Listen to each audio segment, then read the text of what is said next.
Before we descend into the deepest darkness, tell me, where are you listening from tonight? And what hour finds you there? Settle in. Let the surface world fade away. Tonight, we go deeper than we have ever gone. Below the earth, below memory, below the Anunnaki themselves. When the great gods divided the realms among themselves, Anu took the heavens, Enlil claimed the earth, Enki received the waters. But the underworld was different. It was not divided. It was not claimed. It was not claimed as inheritance, because someone was already there.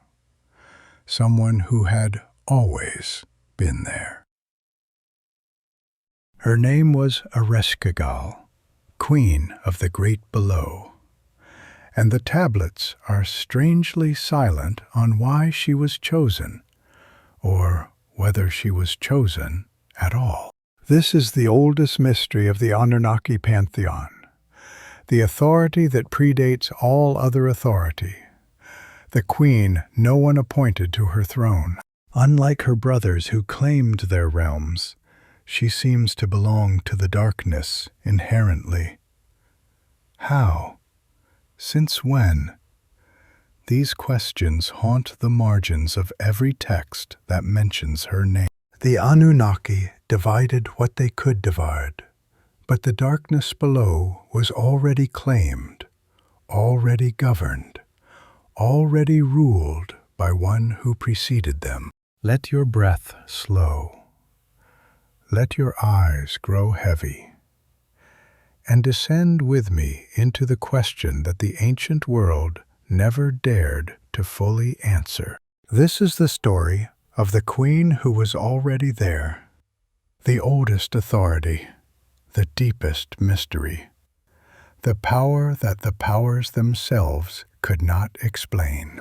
Tonight, we explore what the tablets preserve in silence. The goddess without origin, the throne without appointment, the reign without beginning. Let the night carry you downward as we follow the thread into darkness, into the realm that existed before existence was divided among the gods.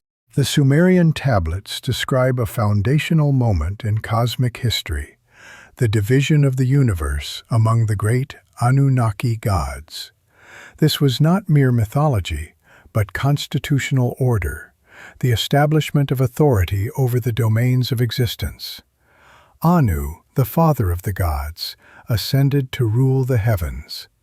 His realm was the sky itself, the stars, the cosmic order that governed all things from above. His authority was supreme, but distant, exercised through delegation rather than direct presence on the surface world. Enlil, the firstborn of Anu's legitimate line, received dominion over the earth and the atmosphere. His was the realm of weather and wind, of the surface world where humanity would eventually dwell and labor.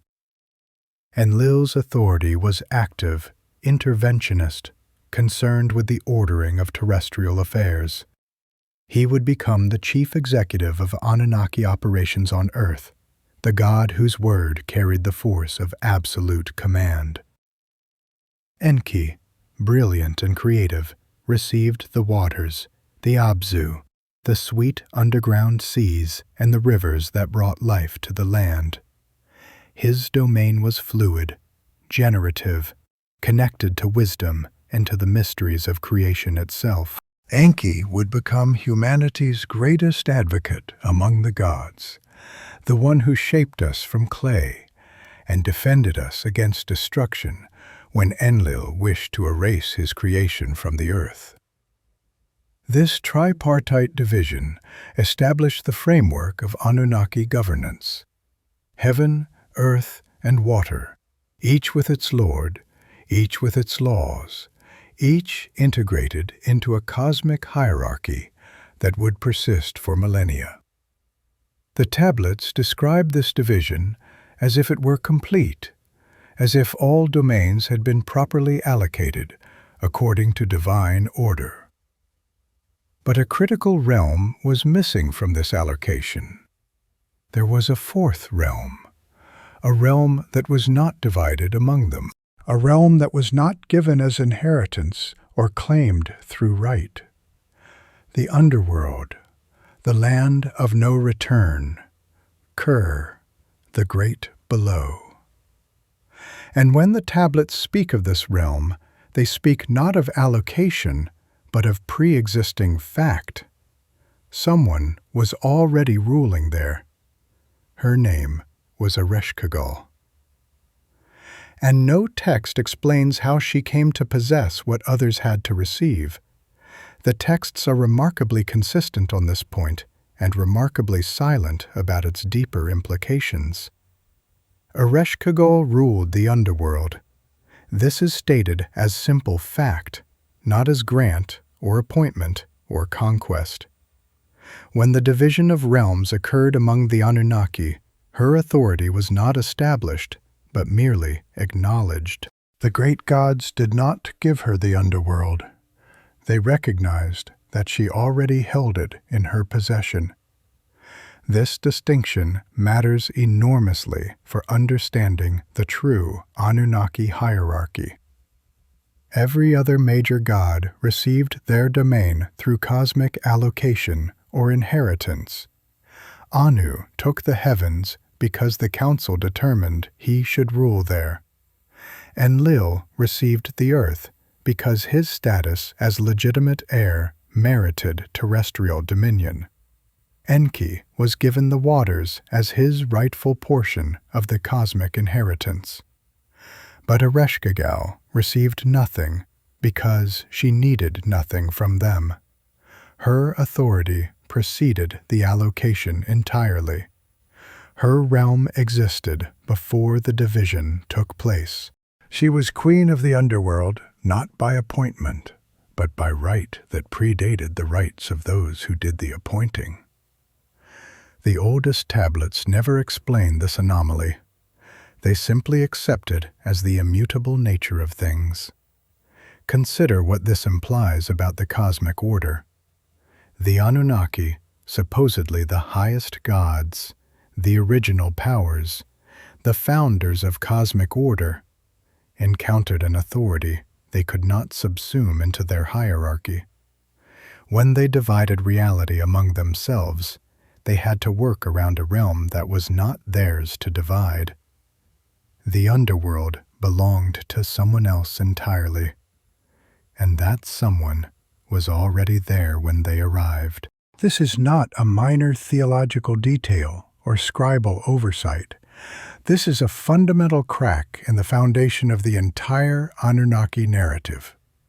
If Ereshkigal ruled the underworld before the Anunnaki divided realms, then she preceded them in some fundamental sense. Her authority was not derived from theirs. It was original, primary, perhaps even superior in ways the later mythology worked carefully to obscure. To understand Ereshkigal's significance fully, we must understand her realm. The underworld in Sumerian cosmology was not simply a place of the dead. It was a fundamental domain of reality, as essential as heaven or earth or water. The Sumerians called it Kur, or Irkala, or the Great Below. It was the realm beneath all realms, the foundation upon which the visible world itself rested. The underworld had structure and law and order.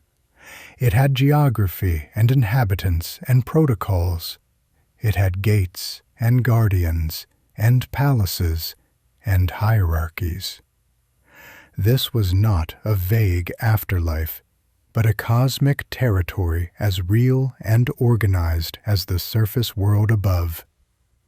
7 gates marked the descent, each requiring the removal of some divine attribute from those who passed through their thresholds.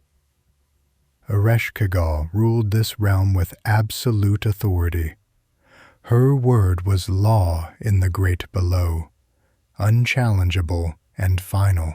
Even the highest Anunnaki gods could not enter her domain without submitting completely to her authority. The tablets describe her power in terms that suggest something different from the power of other deities. Where other gods commanded through strength or wisdom, Ereshkigal commanded through inevitability itself. Death came to all things eventually, and all dead things came to her. Her authority was not negotiable, because it was not based on negotiation or politics. She did not compete for souls, she received them as her eternal right. Her realm was not conquered territory, but natural dominion. The underworld was hers because the underworld was, in some deep sense, her. The two were inseparable in ways that surface gods and surface realms simply were not. This identification of ruler and realm suggests something far older than the Anunnaki system of allocated territories. Ereshkigal did not govern the underworld as Enlil governed the earth, from outside, through command and delegation and bureaucracy. She was the underworld's living principle, its personified essence, its consciousness. This is a fundamentally different kind of authority. Every major Anunnaki deity has an origin story that explains their existence and their rise to power. We know who their parents were, how they came to be, what events shaped their ascent. Anu's authority derived from cosmic principle and divine succession. Enlil's position came from his status as firstborn legitimate son. Enki's role emerged from his unique talents and the practical needs of the Anunnaki mission. Ereshkigal has no such story. The tablets do not explain where she came from. They do not identify her parents with any consistency that scholars can verify. They do not describe how she gained her throne or when her reign began. She simply is, was, has always been. The Queen of the Great Below appears in the texts as a given, a starting point, a fact that requires no explanation because it precedes all explanation. This absence of origin is remarkable, given the Sumerian appetite for genealogy and mythological history. These were people who carefully recorded who begat whom across generations of gods and kings. They traced lineages and explained authorities and provided etiologies for divine powers. Their silence about Ereshkigal stands out against this background of detailed explanation. Either they did not know her origins, or they knew better than to record them. If they did not know, this suggests that Ereshkigal's origins were already lost by the time the texts were composed in clay. She was ancient beyond memory, queen beyond any recorded beginning. The Sumerians inherited her in their religious tradition and passed her on, but the explanation of how she came to be had been lost in the depths of time immemorial. If they knew but chose not to record, this suggests that her origins were sacred in a way that prohibited public disclosure. Some knowledge is too dangerous or too holy to write down for general consumption. Some truths are preserved only in oral traditions, passed from initiate to initiate, never committed to the relatively public medium of clay tablets that might be read by uninitiated eyes. The question of what existed before the Anunnaki is rarely addressed in popular accounts of ancient astronaut theory. We focus on their arrival, their technology, their genetic engineering of humanity, their civilization, and their eventual withdrawal. But the Ereshkigal mystery forces us to confront a prior question. What was here when they came? What powers did they encounter that they could not subsume? Consider the logic of the standard Anunnaki narrative. They came from Nibiru to extract gold. They created humanity to work the mines. They established civilization to organize their operations on Earth. Every element of this story positions the Anunnaki as first causes, original powers, the beginning of the history that truly matters. Ereshkigal disrupts this narrative simply by existing before it began. Her priority is not merely temporal, but ontological in nature. She does not simply predate the Anunnaki in time. She represents a different order of being altogether. The surface gods operate through technology and hierarchy, through commands and delegations and political maneuvering. Ereshkigal operates through inevitability. Her power is not exercised, but expressed, not commanded, but simply embodied. The underworld she rules is not a place the Anunnaki created or could have created. It is the necessary counterpart to any world of life and activity. Where there is existence, there must be cessation. Where there is becoming, there must be ending. Ereshkigal rules the ending that every beginning implies. Her realm is as fundamental as existence itself, perhaps even more fundamental than creation. The most famous story involving Ereshkigal is not her own story, but her sister's. Inanna, goddess of love and war, queen of heaven, decided to descend to the underworld. Her reasons remain debated by scholars. Perhaps she sought to extend her power into new territory. Perhaps she wished to witness the funeral rites of Gugalana, the bull of heaven, who was Ereshkigal's husband. Whatever her motivation, Inanna approached the gates of the underworld, dressed in all her divine regalia, bearing all the symbols of her heavenly power and authority. She demanded entry in the name of her sovereignty as Queen of Heaven. But the underworld does not recognize heavenly sovereignty. Ereshkigal received word that her sister stood demanding entry, and her response was cold. "Let her enter," Ereshkigal decreed, "but let her enter according to the laws of this place." At each of the 7 gates, Inanna was forced to surrender one of her divine garments or symbols. Her crown at the first gate, her Lapis Lazuli beads at the second, her double strand of beads at the third, her breastplate at the fourth, her gold ring at the fifth, her lapis measuring rod at the sixth. At the 7th and final gate, Inanna surrendered her royal robe itself. She arrived before Ereshkigal's throne naked and bowed low, stripped of all the symbols that marked her as Queen of Heaven. This stripping was not mere humiliation, but revelation of deeper truth. In the upper world, Inanna's power was expressed through symbols, through the regalia of office, through recognition. In the underworld, none of that mattered. Power here was entirely different. Ereshkigal's authority did not depend on crowns or jewels or the acknowledgement of other gods. It was intrinsic, absolute, beyond all symbol and representation.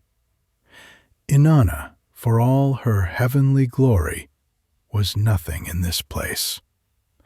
She had entered a realm where her kind of power simply did not apply. When Inanna finally stood before her sister's throne, Ereshkigal fixed upon her the eye of death. Inanna was killed instantly, transformed from living goddess to lifeless corpse, hung on a hook on the wall like common meat. The Queen of Heaven became a piece of rotting flesh in the kingdom of death. This was not murder in the ordinary sense. This was the application of the underworld's fundamental law. What enters, dies. Even goddesses, even sisters. This understanding deepens as we contemplate the ancient sources and their careful preservation of mystery and meaning. Even queens of heaven. Inanna hung on that hook for 3 days and 3 nights, decomposing in the darkness, forgotten by the world above, except for her faithful servant, Ninshibur, who raised the alarm and sought desperately for help among the great gods of the surface world. This understanding deepens as we contemplate the ancient sources and their careful preservation of mystery and meaning.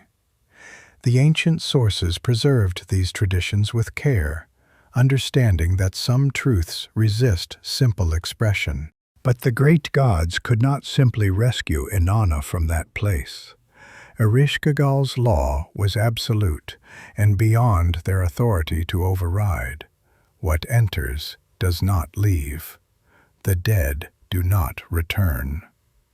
If Inanna was to return to life and to the world above, someone or something would have to take her place on that hook in the darkness. The story of Inanna's descent reveals something unexpected about Ereshkigal's nature. When Enki's creatures finally gained access to the underworld through his cunning, they found the queen not triumphant on her throne, but suffering.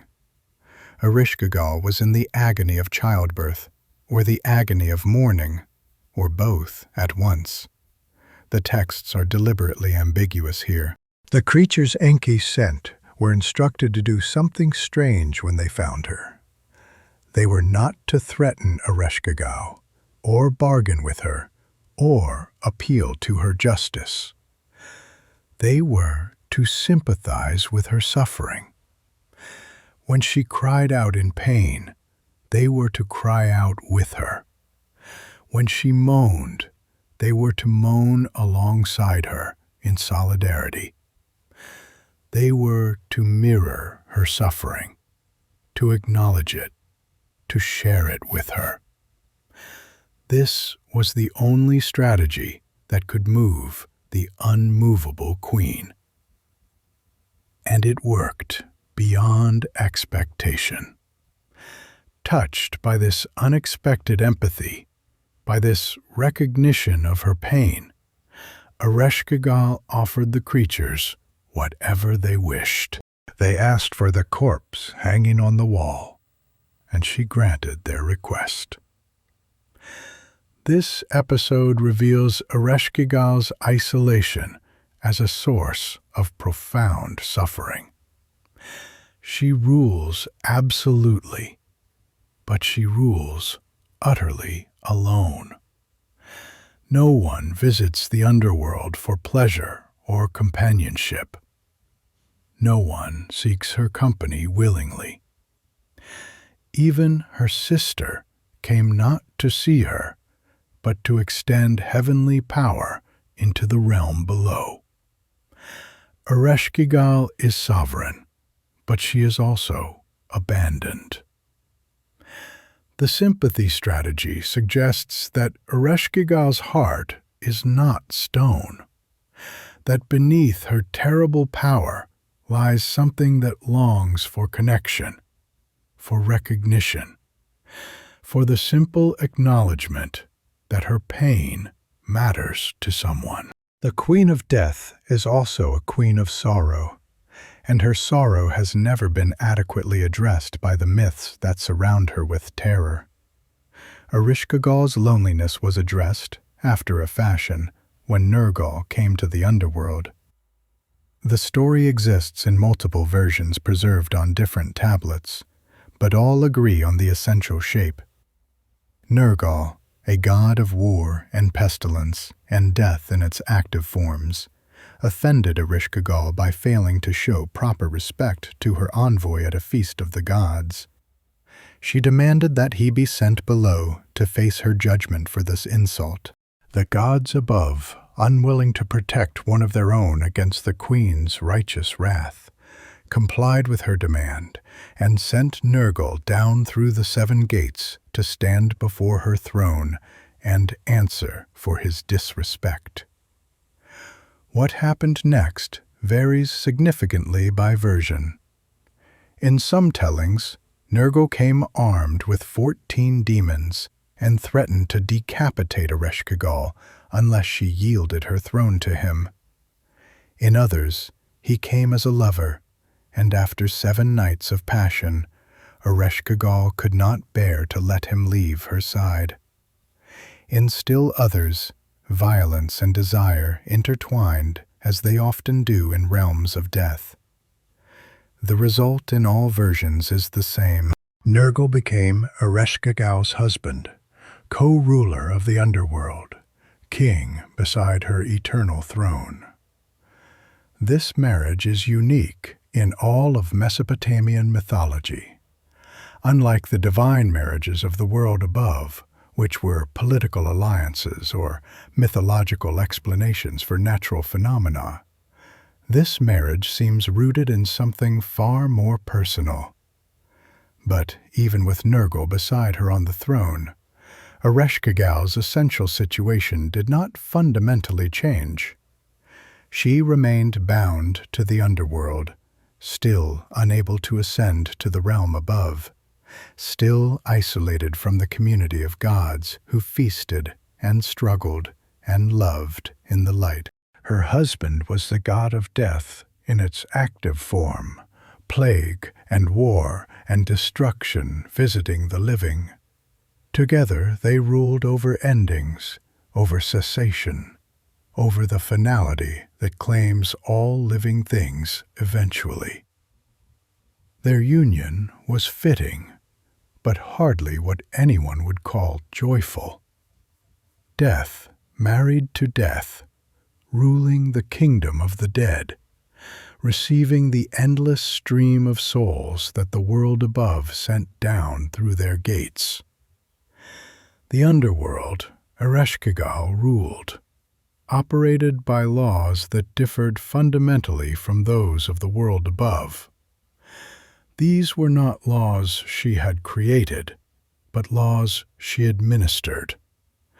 Principles that seemed woven into the very fabric of her realm itself. Understanding these laws helps us understand the nature of her authority, and perhaps hints at her mysterious origin. The first and greatest law was irreversibility. What enters the underworld does not leave it. Death is final and complete. The soul that descends through the 7 gates cannot ascend again. Even when Inanna was resurrected and allowed to return, the law was not broken, but satisfied through substitution. Someone had to remain. The total population of the underworld could not decrease. The second law was equality in death. Whatever distinctions existed above, kings and slaves, gods and mortals, priests and criminals, all became mere shades in the underworld, drinking dust and eating clay. Ereshkigal was the great leveler. Her realm was the only true democracy, where all were equally diminished, equally reduced to pale reflections of their former selves. The third law was the stripping of identity. Those who entered Ereshkigal's realm were progressively reduced, their divine or mortal attributes removed, their individuality dissolved. The 7 gates that Inanna passed through represented this process of dissolution.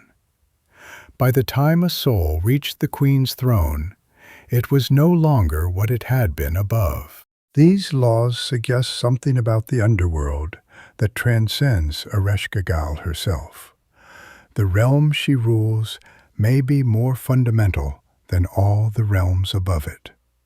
Heaven, earth, and water are where things happen, where creation and destruction play out, where stories unfold. The underworld is where all stories end, where all happenings cease, where accumulated activity is permanently stilled. Her authority, then, is not political, but ontological in the deepest sense. She does not rule the dead because she conquered them or was appointed to manage them. She rules the dead because she embodies or expresses the reality that claims all things eventually. To submit to Ereshkigal is to submit to the fundamental nature of existence. Everything ends. Everything returns to the dark. If Ereshkigal was already ruling when the Anunnaki arrived on Earth, who was she? Where did she come from? What power established her on her throne before the gods we know claimed their domains? These questions haunt the margins of Sumerian mythology, never directly addressed, but impossible to ignore for careful readers. One possibility is that Ereshkigal represents a survival from an earlier age of the cosmos, a deity or power from before the current order was established. Every mythological system contains hints of what came before. Titans before Olympians, primordial forces before organized pantheons. Ereshkigal may be such a survival, a remnant of whatever ruled before the Anunnaki took control. The Sumerian creation texts speak of Tiamat, the primordial salt sea, and Apsu, the primordial fresh water, as the original powers from which all else emerged. They were destroyed or transformed in the conflicts that established the current order. But what if some of their essence survived? What if the underworld itself is a fragment of that primordial reality? This would explain Ereshkigal's unique position in the pantheon. She is neither Anunnaki nor Igigi, neither of the sky gods nor the working gods.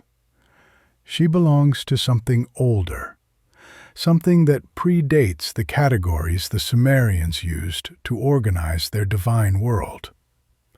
Her isolation in the underworld is not punishment, but ontological necessity. Another possibility is more radical still.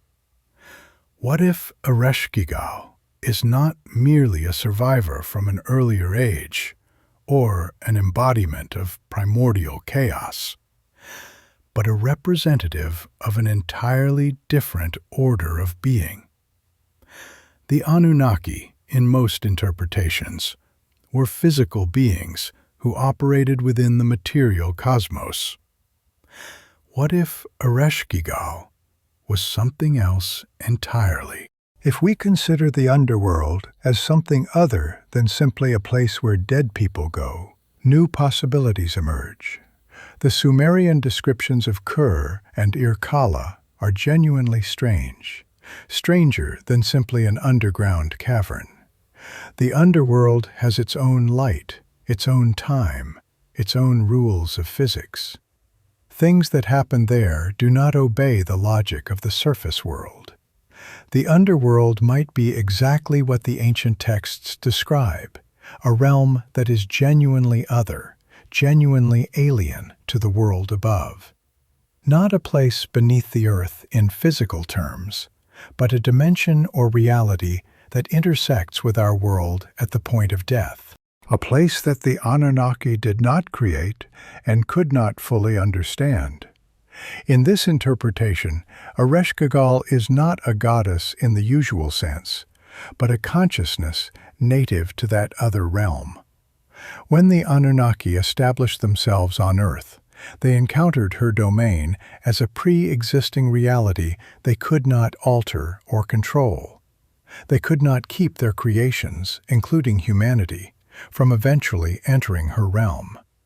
This would explain the respect, even fear, that the upper gods show toward Ereshkigal. She is not their creation, not their subordinate, not someone they can command or overrule. She belongs to something outside their system, and they must deal with her as an independent power whose authority they cannot challenge. It is significant that the ruler of the Mesopotamian underworld is female. Death, in this ancient tradition, is feminine. The power that claims all things at the end is a queen, not a king. Nergal joins her later, but the fundamental authority remains hers. He is king consort, not king in his own right. The realm belongs to the great lady. This feminine association of death appears in other traditions across the ancient world as well. The Hindu goddess Kali is time itself, devouring all things. The Greek Persephone rules the underworld alongside Hades. The Celtic Morrigan presides over death in battle. Something about finality seems to evoke the maternal, the feminine, the womb that is also tomb. Ereshkigal's femininity is not nurturing, but consuming. She is the mother who takes back what she gave. Every life that emerged from the cosmic womb eventually returns to it, and that return is her domain. Birth and death are the same process, viewed from different ends, and she presides over the end that is also a kind of beginning. The goddess's apparent suffering, her labor pains in some versions of the Inanna story, suggests that even in the realm of death, creation continues in mysterious ways.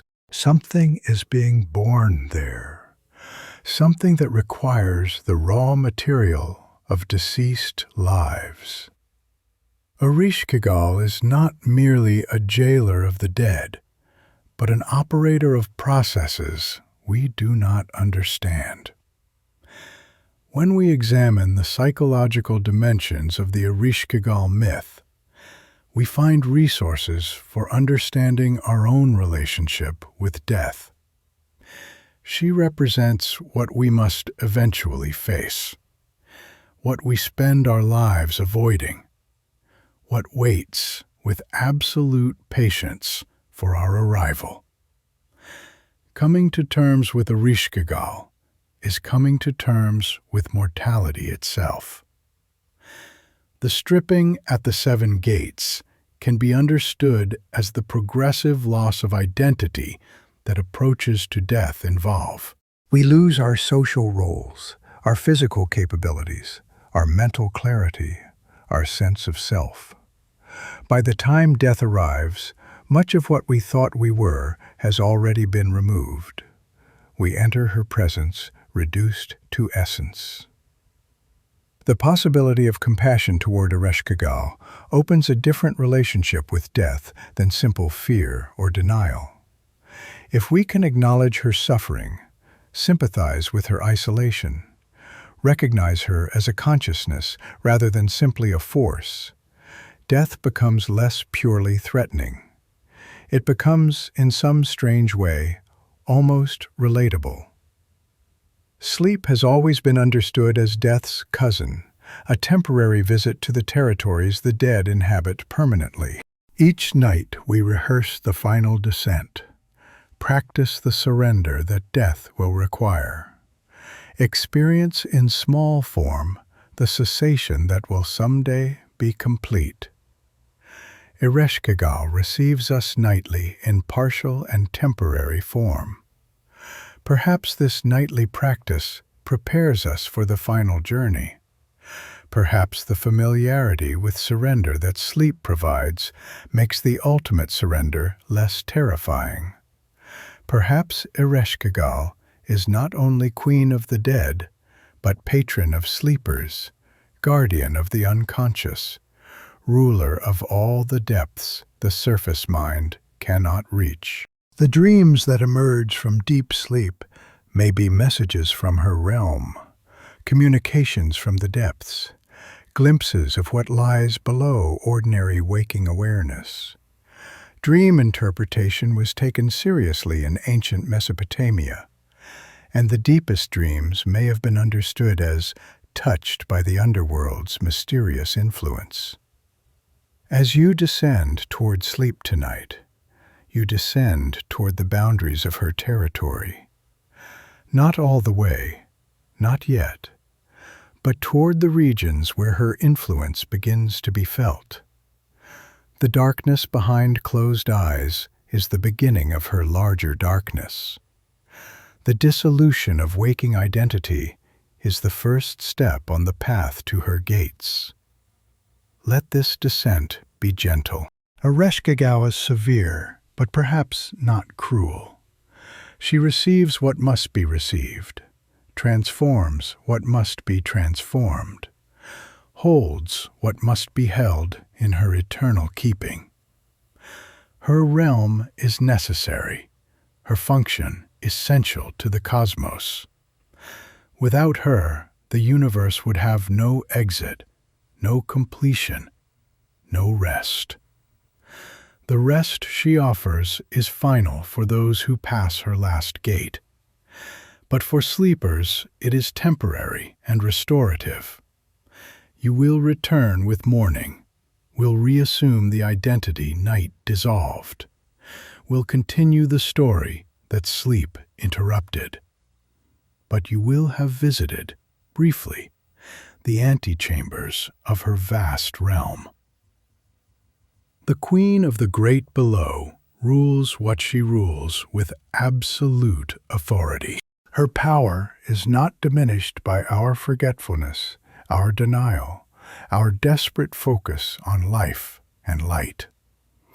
She waits in the depths, as she has always waited, as she waited before the Anunnaki arrived, as she will wait when they are forgotten by all. The relationship between Ereshkigal and the primordial waters deserves deeper examination.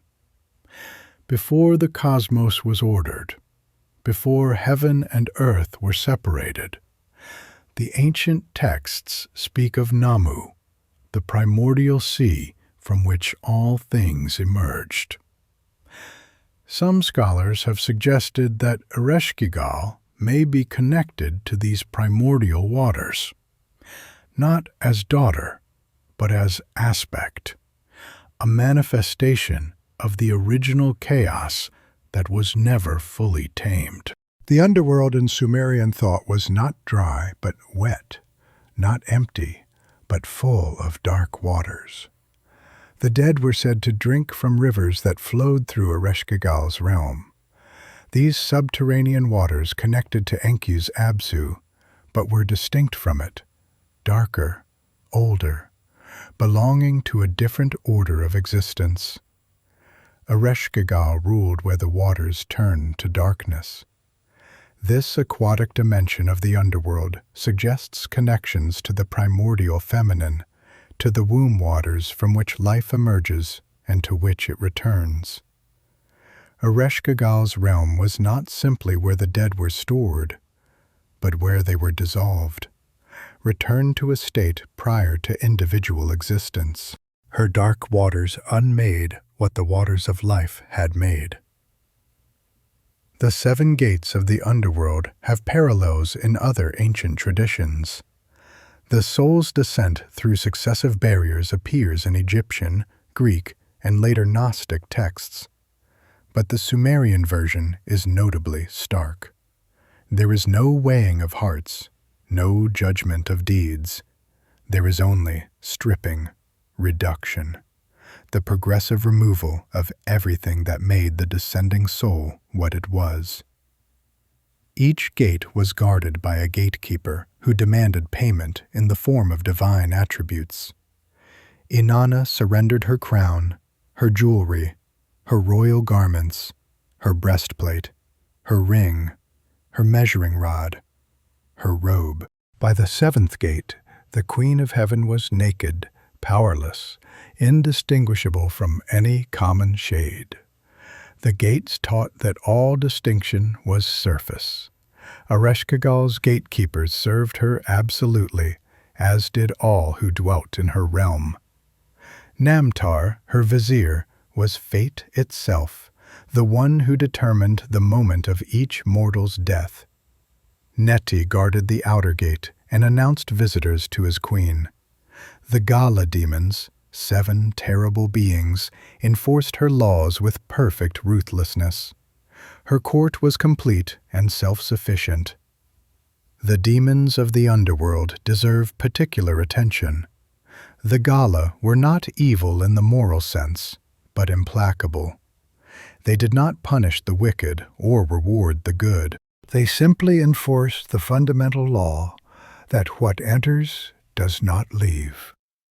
When Inanna was allowed to return, the Gala followed her to ensure a substitute was found. They were the law made flesh.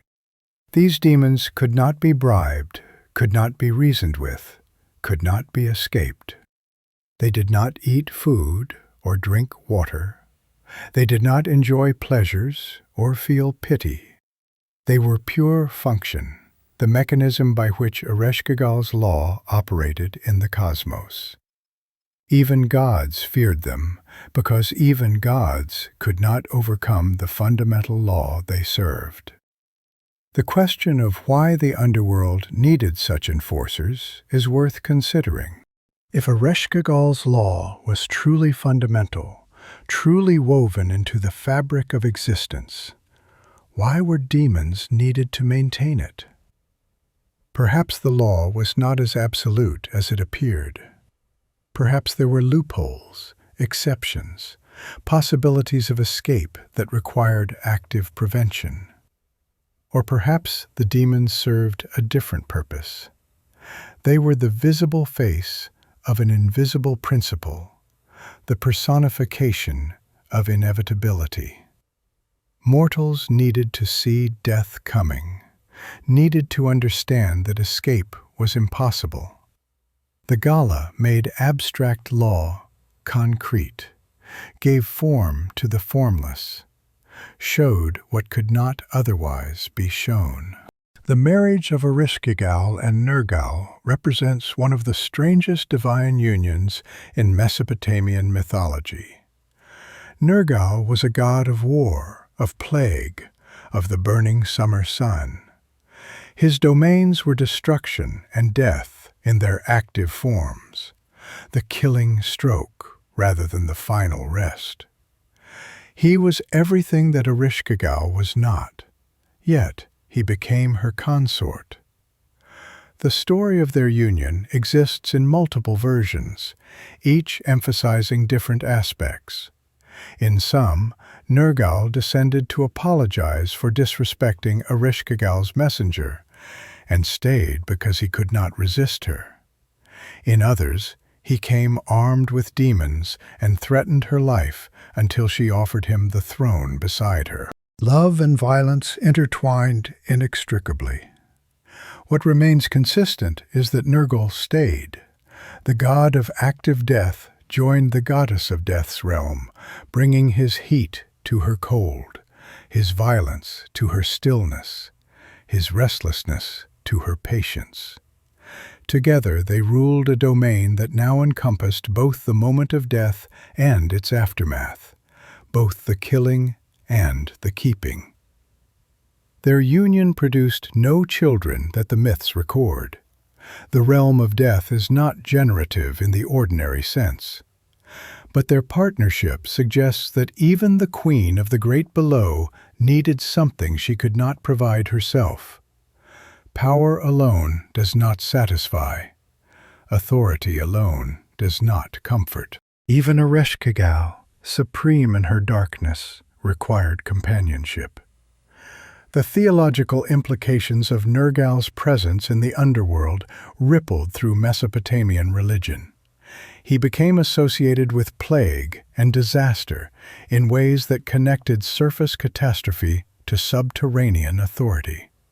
When Nergal struck, he struck as consort of the Death Queen, claiming souls for his wife's realm.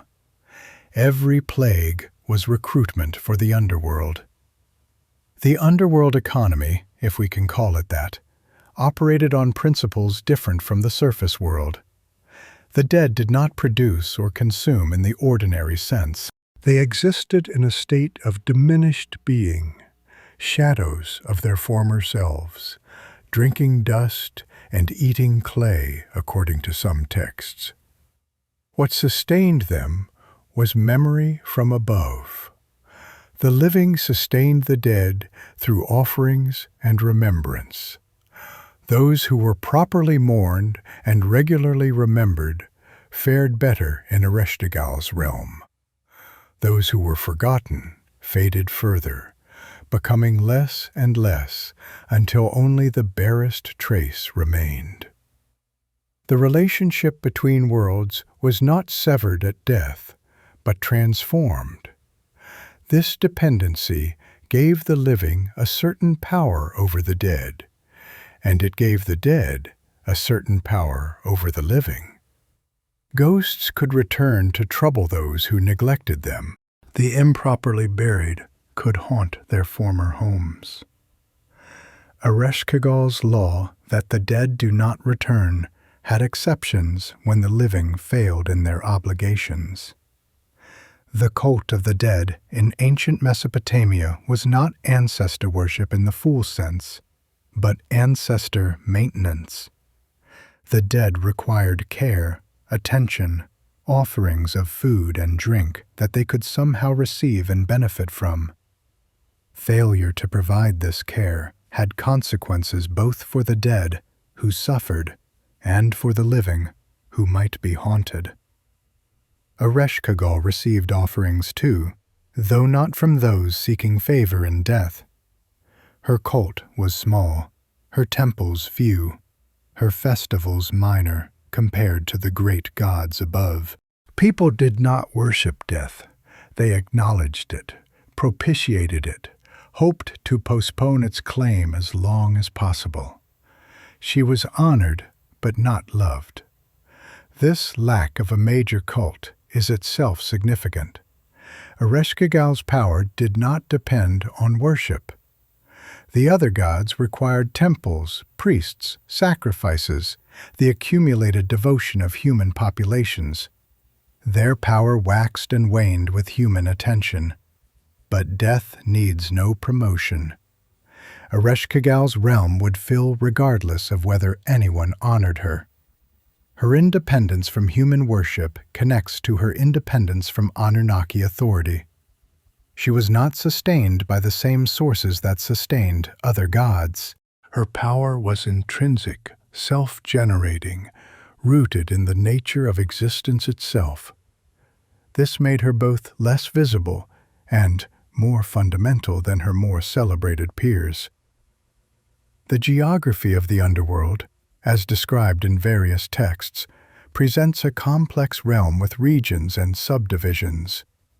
There were courts where judges sat, fields where shades wandered, rivers that the dead must cross. Ereshkigal's palace stood at the center, a structure of lapis lazuli in some descriptions, of dust and darkness in others. The journey to reach her throne was long, even after passing the 7 gates.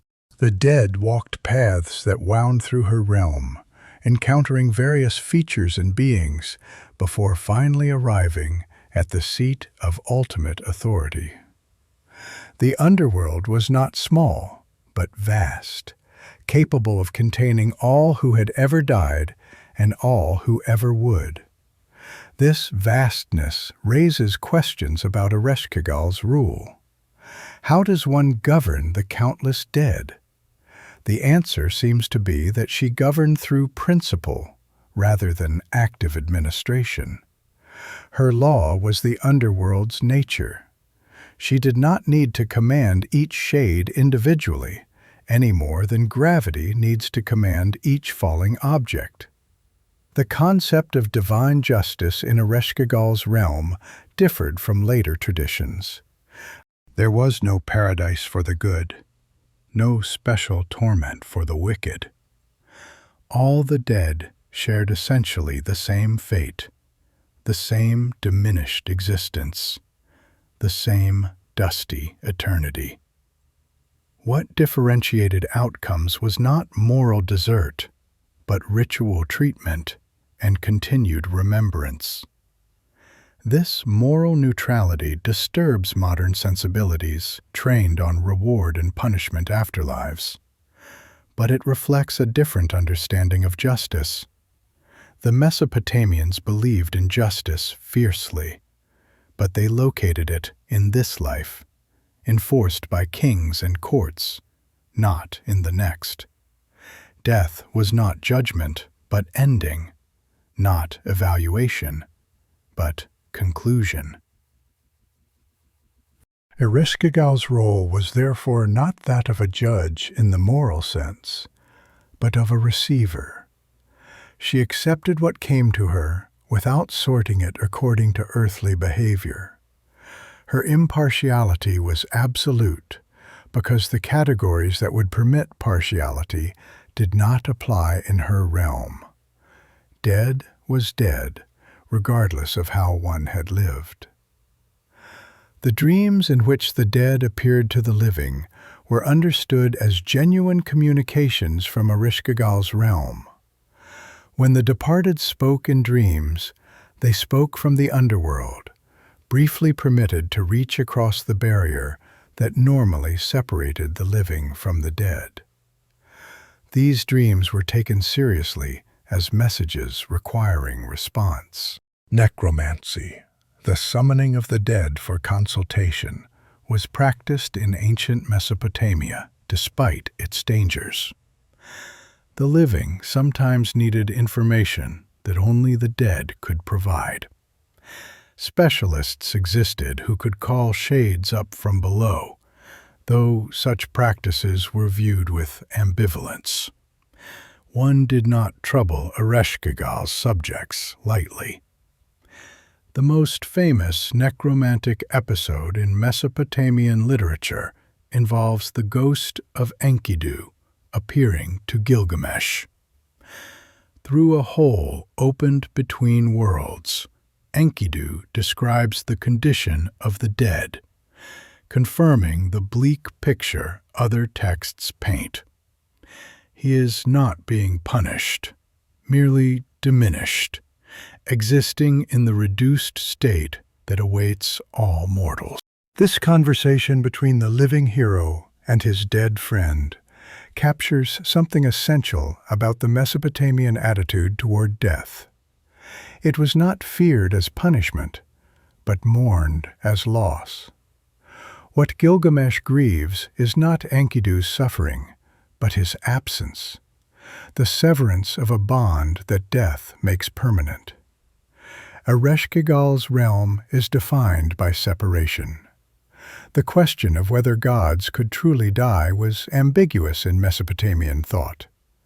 The underworld held divine beings, including gods who had been killed or who had descended and not returned.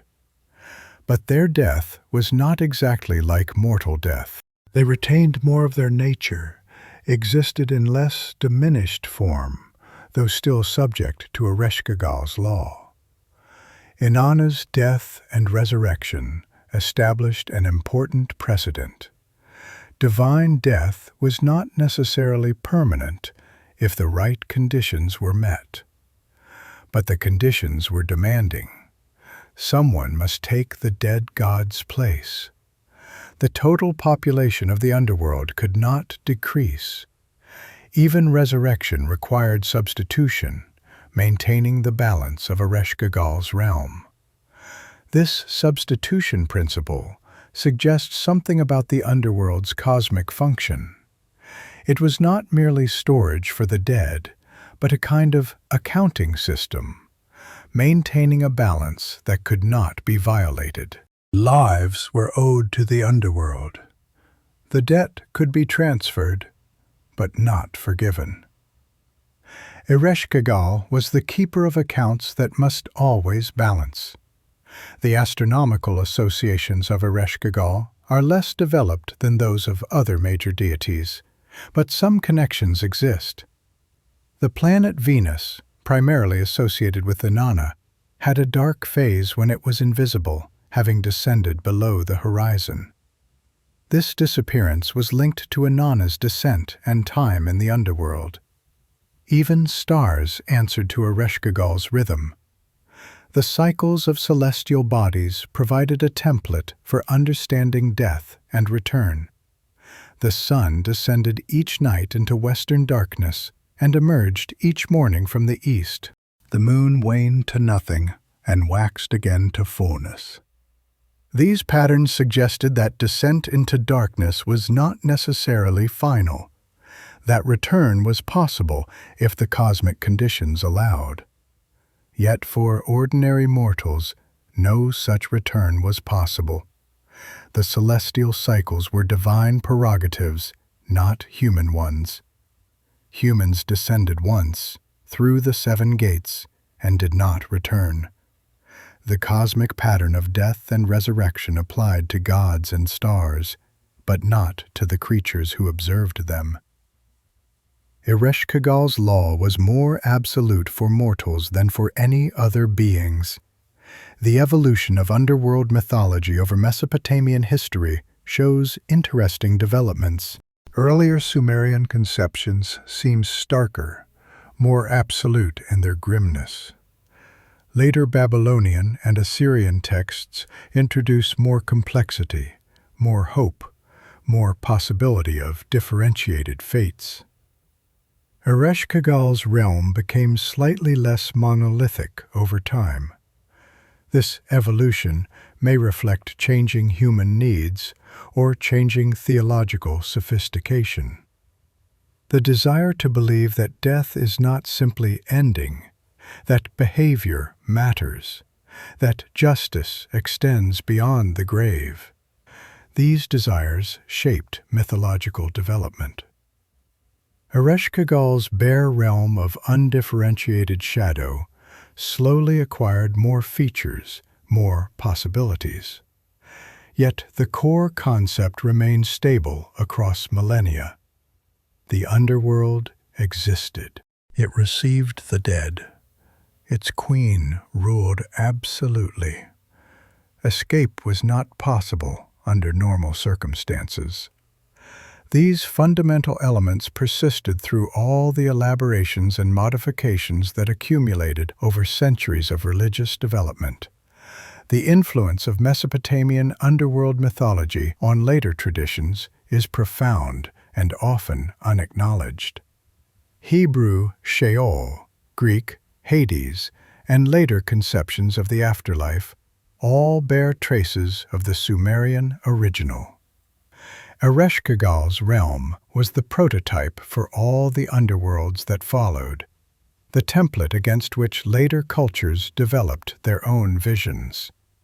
The Greek Persephone, ruling beside Hades, resembles Ereshkigal in striking ways. Both are queens of the dead. Both have connections to grain and fertility through their mythological relatives. Both preside over realms that the living fear to enter. The Greek tradition may preserve, in modified form, memories of the older Mesopotamian goddess. The Hebrew concept of Sheol was notably similar to the Sumerian underworld in its moral neutrality. Before later developments introduced heaven and hell, the Hebrew dead went to a shadowy realm much like Ereshkigal's domain. All the dead, righteous and wicked alike, dwelt there in diminished existence. The later differentiation was an innovation. Christian and Islamic concepts of afterlife justice represent departures from this earlier tradition. The introduction of judgment, of eternal reward and punishment based on earthly behavior, transformed underworld mythology fundamentally. Yet even in these traditions, traces of the older conception survive in concepts of limbo, of the intermediate state, of waiting. Modern scholars have approached Ereshkigal from various perspectives, finding in her archetype for psychological investigation evidence of pre-patriarchal goddess worship, or simply fascinating mythology deserving study in its own right. Each approach illuminates aspects of her significance while leaving the core mystery intact. Jungian analysts have seen in Ereshkigal the shadow self, the rejected and repressed aspects of psyche that must be confronted for wholeness to be achieved. Inanna's descent becomes a model for the individuation process, the necessary encounter with everything the conscious self has denied. Ereshkigal waits in the depths of the personal unconscious. Feminist scholars have noted that Ereshkigal represents female power in its most absolute form, unconstrained by male authority, undiminished by domestic role. In her realm, she is supreme. No god overrules her, no consort diminishes her. She provides a model of feminine authority that later patriarchal cultures would suppress or forget. Comparative mythologists place Ereshkigal within a broader pattern of death deities and underworld rulers found across human cultures. She is one instance of an archetypal figure, the ruler of the dead, that appears wherever humans contemplate mortality. Her specific features illuminate the Mesopotamian variation on this universal theme. For those who take the ancient astronaut hypothesis seriously, Ereshkigal presents particular puzzles. If the Anunnaki were extraterrestrial beings, what was the underworld? A physical location underground? A metaphor for something else entirely? A dimension or realm that the Anunnaki knew about but did not control? Her anomalous position demands explanation within any framework. The underworld might have been an actual subterranean installation, a place where certain activities occurred that the surface narrative encoded as death and afterlife. Or it might have been a spiritual reality that the Anunnaki acknowledged but did not create, a dimension of existence that preceded their arrival and would persist after their departure. Ereshkigal, in this speculative reading, might have been something other than Anunnaki, a being or consciousness native to Earth, or to the spiritual dimension that intersects with Earth. Her priority over the Anunnaki would reflect genuine ontological distinction, not mere mythological convenience. She was different because she actually was different. The lack of origin story takes on new significance in this context. The Anunnaki may not have known where Ereshkigal came from, any more than the human scribes did. She was a mystery to them, too, a power they encountered and had to accommodate, not one they created or fully understood. Her silence in the texts may reflect their silence on the subject. Whatever interpretation we prefer, Ereshkigal remains a figure of profound significance. She represents death in its most fundamental form, not as punishment or transition, but as ending.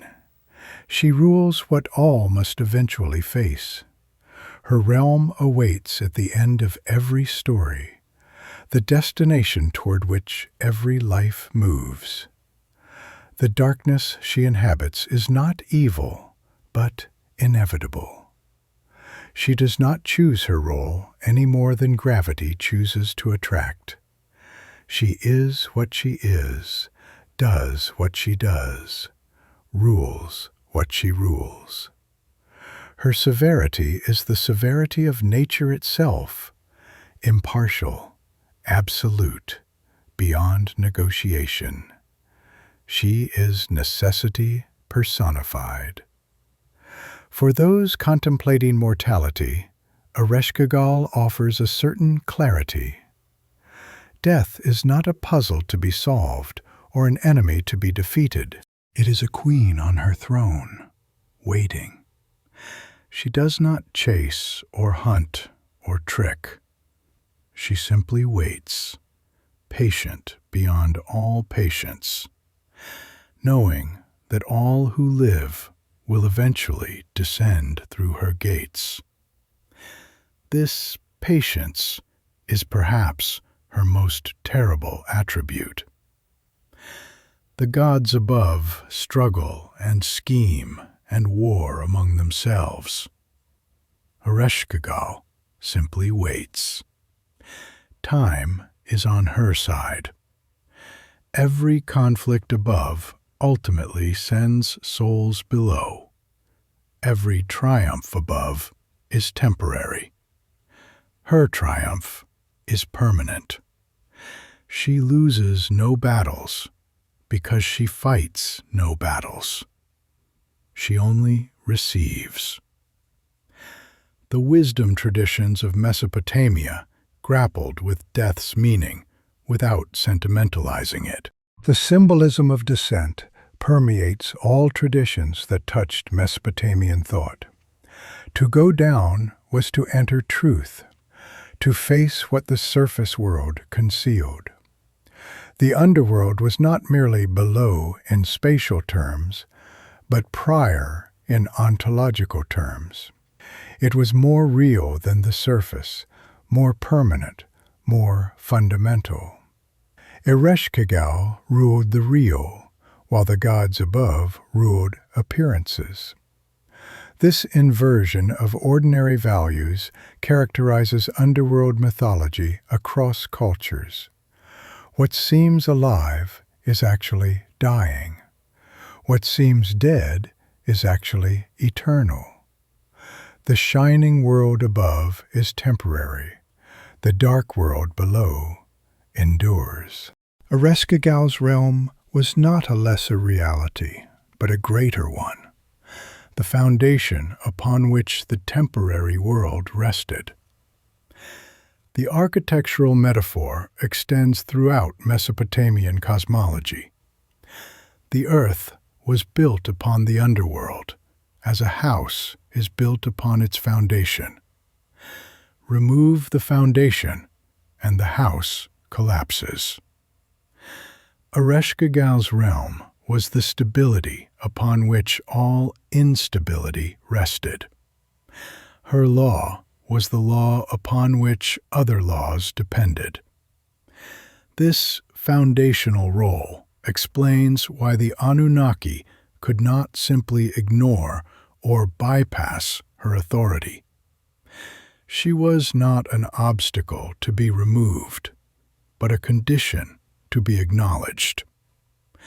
Their power existed within a context she defined.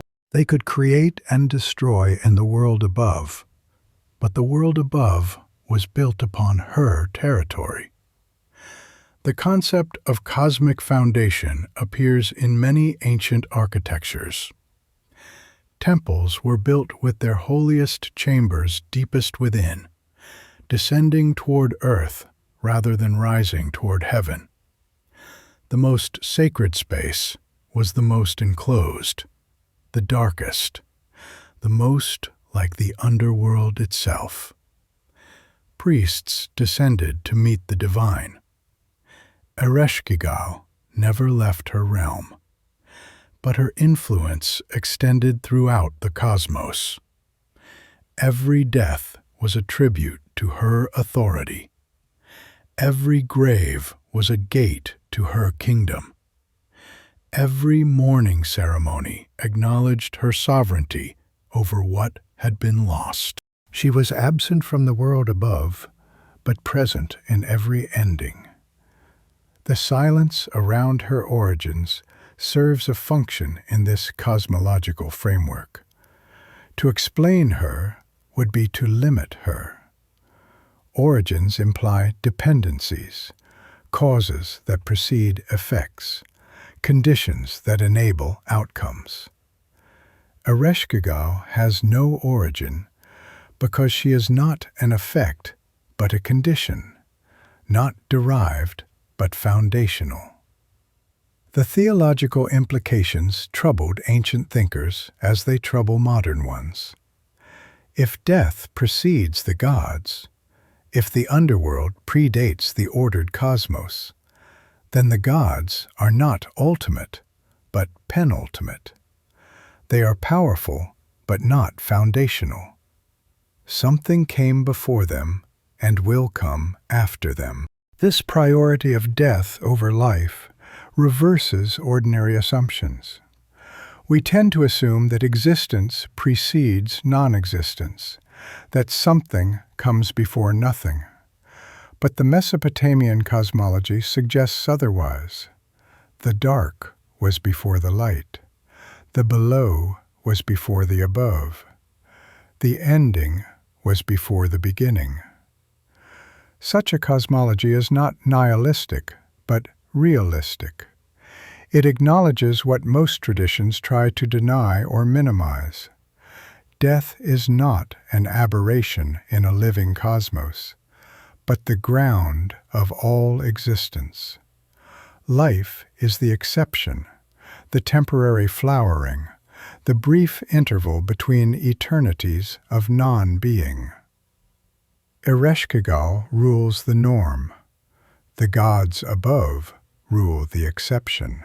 The psychological impact of such a worldview shaped Mesopotamian culture in distinctive ways. Life was precious precisely because it was brief. Achievement mattered because it could be remembered. Legacy outlasted the achiever. The shadow of the underworld gave urgency to the days in the sun. This is not a culture of death, but a culture of life intensified by awareness of death. The Mesopotamians built cities, created literature, developed law, pursued pleasure, loved their children, mourned their dead. They did all this knowing that Ereshkigal waited, that her gates would eventually open, that descent was inevitable. The rituals surrounding death were elaborate not because the Mesopotamians believed they could prevent death, but because they believed death deserved respect.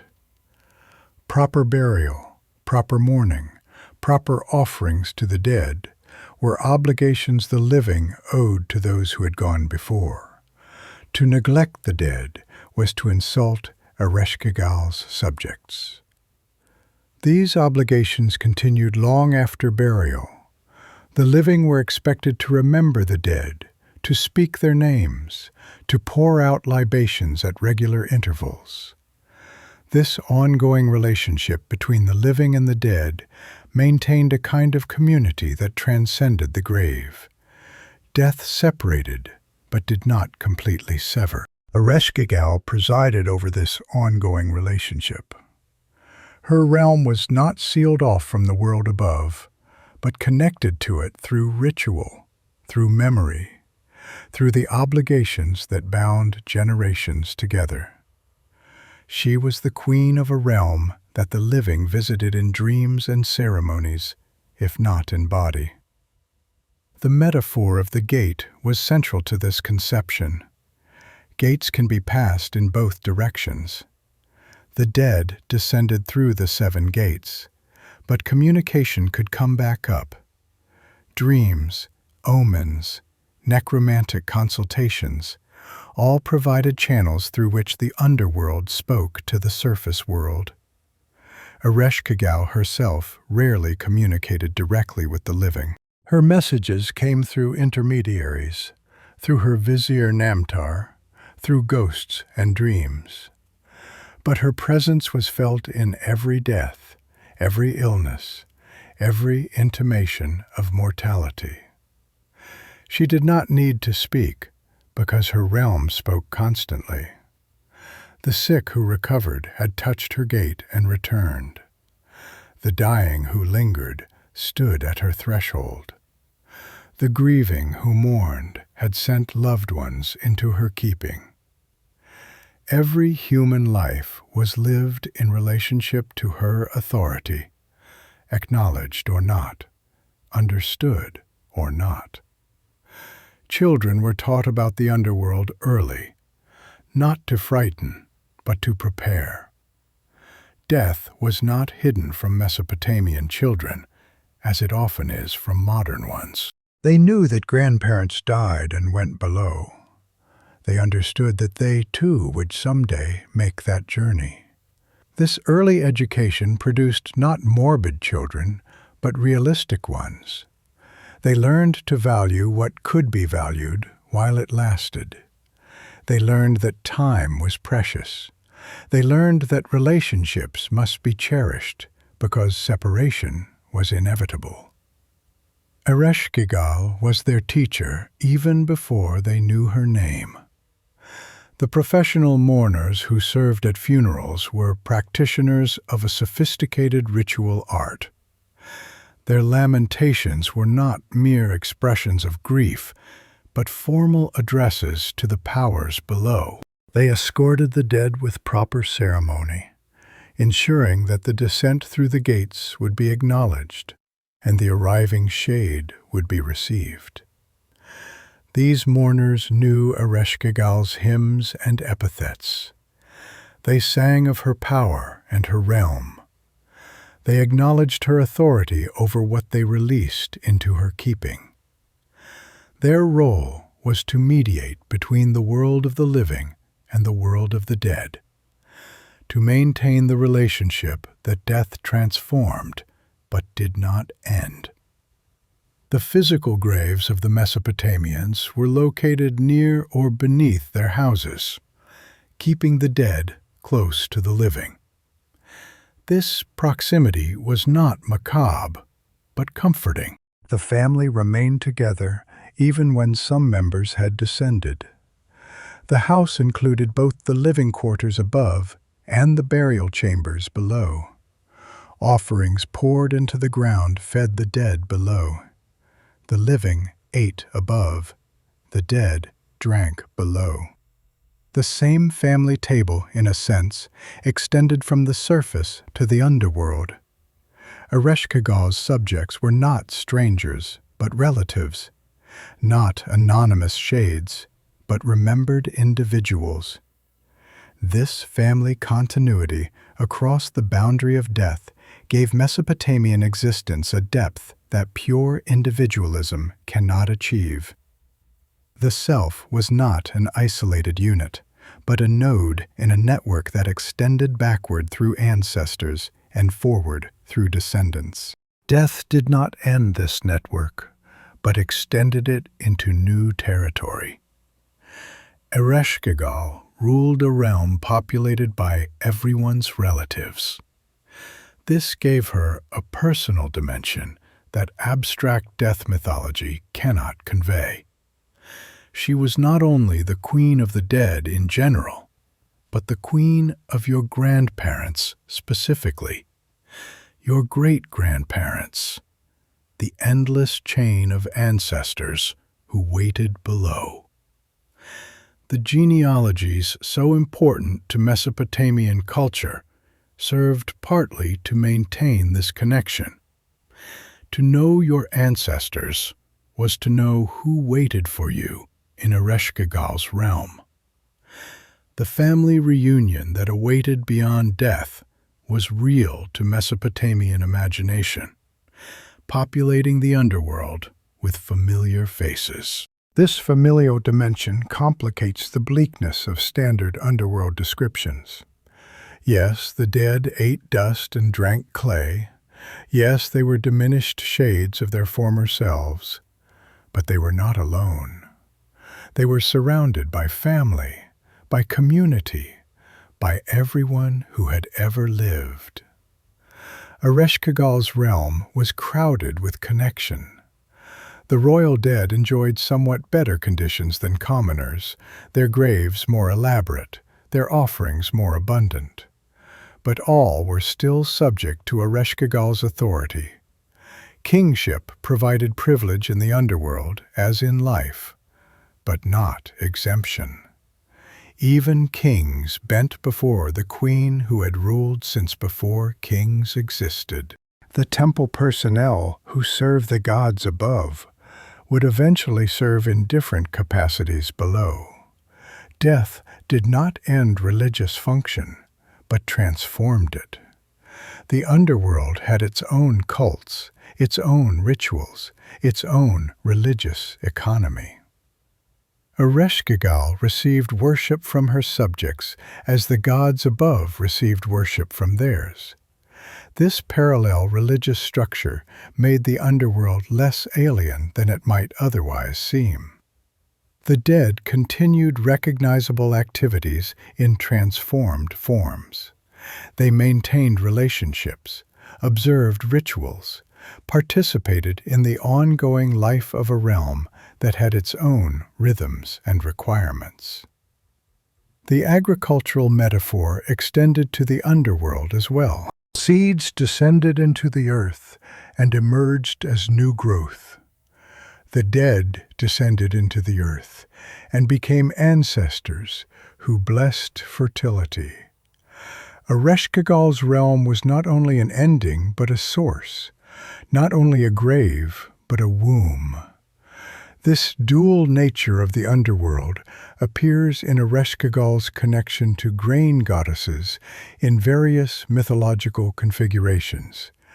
She was sometimes sister to goddesses of harvest, sometimes mother of grain itself. Death and fertility were linked because both involved the earth's depths. The seasonal cycle was partly understood as a negotiation between the world above and the world below. Winter's barrenness reflected the underworld's influence ascending. Summer's abundance reflected the temporary triumph of surface life. The two realms were not separate but interacting, not opposed but complementary. Ereshkigal's own mythology includes hints of this life-giving aspect. Her labor pains in some versions of the Inanna story suggest that she is giving birth even as she rules the dead. What she births remains mysterious, but the imagery of generation persists even in the realm of ending. Perhaps she births the very existence that will eventually return to her. Perhaps the dead are transformed and recycled in ways the myths only hint at.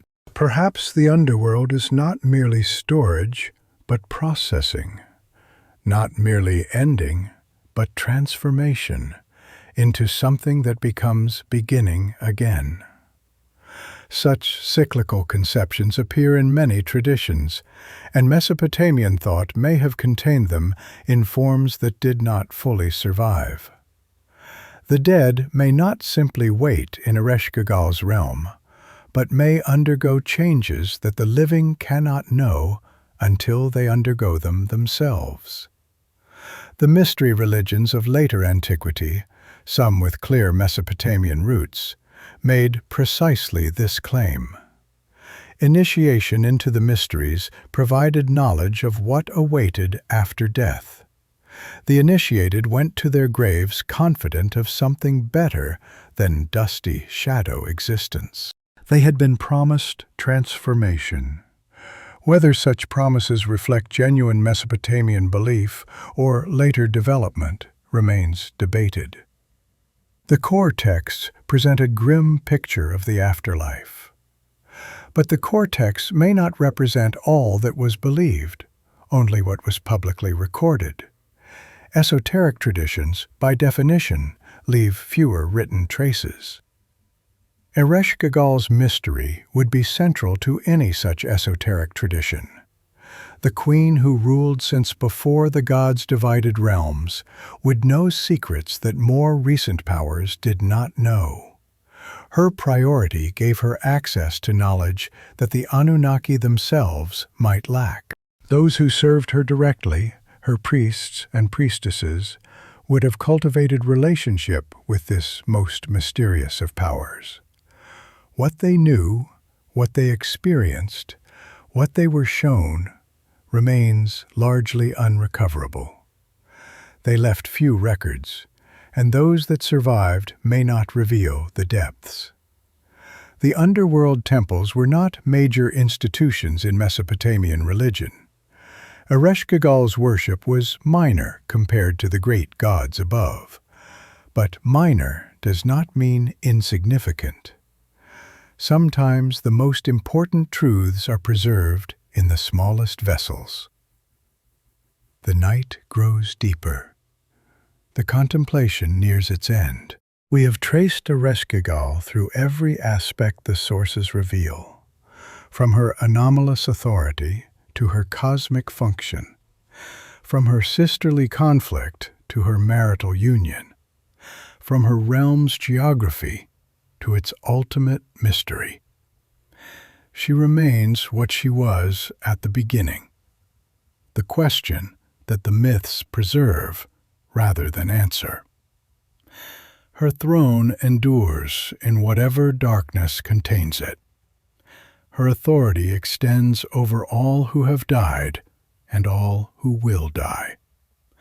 Her law remains the one law that cannot be broken, only satisfied, only fulfilled, only eventually acknowledged by every being that exists. The Anunnaki divided what they could divide. They ruled what they could rule. They created and destroyed in the realms they claimed. But beneath all their activity, prior to all their authority, Ereshkigal waited then, as she waits now, as she will wait when the last Anunnaki is forgotten.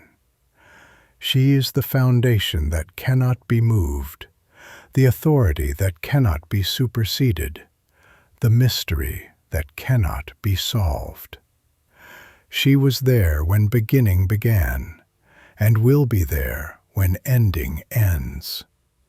The Queen of the Great Below holds her court in eternal session, receiving all who descend, releasing none who enter. Sleep approaches now as the narrative closes. Your consciousness dims toward the daily descent that rehearses the final one. The darkness that takes you is not her darkness, not yet, but it shares something with her realm. Absence of light, absence of surface, presence of depth. Rest in whatever darkness holds you tonight. The Queen waits, but her waiting is patient beyond measure. There is time yet for all that time allows, and then time for her when time runs out. Until then, live in the light her shadow makes precious. The mystery remains, the traditions preserved, these truths across generations of careful transmission. The silence around her origins protects what cannot be told. The Queen who is already there keeps her secret still, absolute in authority, patient in darkness, eternal in endurance. She was, she is, she will be. This is enough to know. The contemplation continues. The depths remain. The traditions preserved these truths across generations of careful transmission. Such mysteries invite contemplation that extends beyond simple explanation. The mysteries preserved in these traditions speak to fundamental questions about existence, mortality, and the nature of what awaits beyond the threshold of death. And when you wake, remember that beneath all stories, beneath all gods, beneath all worlds, something waits that was there before any of it began. Ereshkigal, the oldest mystery. The Queen no one appointed, the authority that predates authority itself. She waits. She has always waited. She will always wait. And the waiting is not empty, but full, not passive, but complete. She is the end that makes beginnings meaningful, the darkness that makes light visible, the depth that gives height its meaning. The mystery deepens. The great below holds its secrets. And when secrets are finally revealed, perhaps then we will understand what tonight we can only honor with silence and wonder. The Queen who was already there. May her mystery remain. May her wisdom endure. May her patience teach us what patience means. The contemplation continues. This understanding deepens as we contemplate the ancient sources and their careful preservation of mystery and meaning. The ancient sources preserved these traditions with care, understanding that some truths resist simple expression. Such mysteries invite contemplation rather than resolution, honoring what cannot be fully known.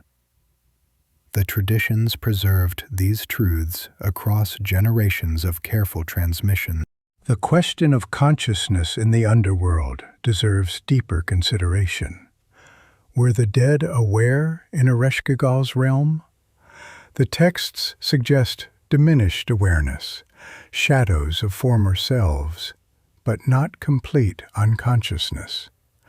The dead could speak, could remember, could miss the world above. They were reduced, but not eliminated. This persistence of consciousness after death is both comforting and troubling. Comforting because annihilation is not the fate that awaits. Troubling because the consciousness that persists is lessened, trapped in eternal twilight, unable to change or grow. Ereshkigal's subjects are preserved but diminished, kept but constrained. The nature of this diminishment varies in different texts. Sometimes the dead seem fully aware of their reduced state and mourn it. Other times they seem almost peaceful, accepted into a community of shades that provides its own form of belonging. The texts do not offer a single, consistent picture of what being dead feels like. Perhaps the ancients did not know any more than we do. Perhaps the variations in their descriptions reflect genuine uncertainty about what awaits beyond death's gate. Ereshkigal's realm was by definition beyond experience, until the experience became irreversible. Those who could report had not yet arrived. Those who had arrived could not return to report. The necromantic consultations that occasionally brought the dead back for questioning provided limited information. The summoned shades described their conditions but could not fully convey them. Language itself, formed in the world of the living, might be inadequate to capture the reality of the dead. Ereshkigal herself never speaks extensively in the surviving texts. We know her actions, but not her words. She fixes the death eye, she grants requests, she rages and suffers. But her philosophy, her understanding of her own realm, her view of the cosmos from below, these remain hidden. This silence might be deliberate. A goddess who ruled since before the gods divided realms would know things that later deities did not know. Her silence might protect truths too disturbing or too sacred to share. What she knew about the nature of existence, about what preceded the current cosmos, might undermine the foundations of later theology. The Anunnaki created the world order that historical Mesopotamia knew. They established the hierarchy, the laws, the relationships between gods and humans. But Ereshkigal's presence testified to something older, something they had not created, something that framed even their accomplishments. If they were extraterrestrial beings, as some theorize, they arrived on a planet that already had dimensions they did not control. Earth's spiritual geography, if we can call it that, included territories that preceded their colonization. Ereshkigal might represent indigenous spiritual reality that the arrivals had to accommodate. This speculation connects to broader questions about the nature of consciousness and its relationship to material existence. Is consciousness dependent on material brains, or can it exist in other substrates? The Underworld traditions suggest the latter, though the existence there is diminished. Something survives the body's death. What that something is varies across traditions, and even within single traditions. A soul, a shade, a breath, a name, an essence. The terminology shifts because the reality being described exceeds easy categorization. Ereshkigal rules whatever it is that persists when the body fails. Her realm might be understood as a kind of field or dimension where consciousness continues in reduced form. Not a physical place beneath the ground, but a state of being that the physical metaphor of depth conveys. To descend is to enter a different mode of existence, not to move through physical space.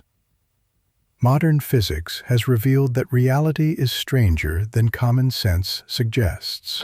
Dimensions beyond the familiar three might exist, curved and folded in ways we cannot directly perceive.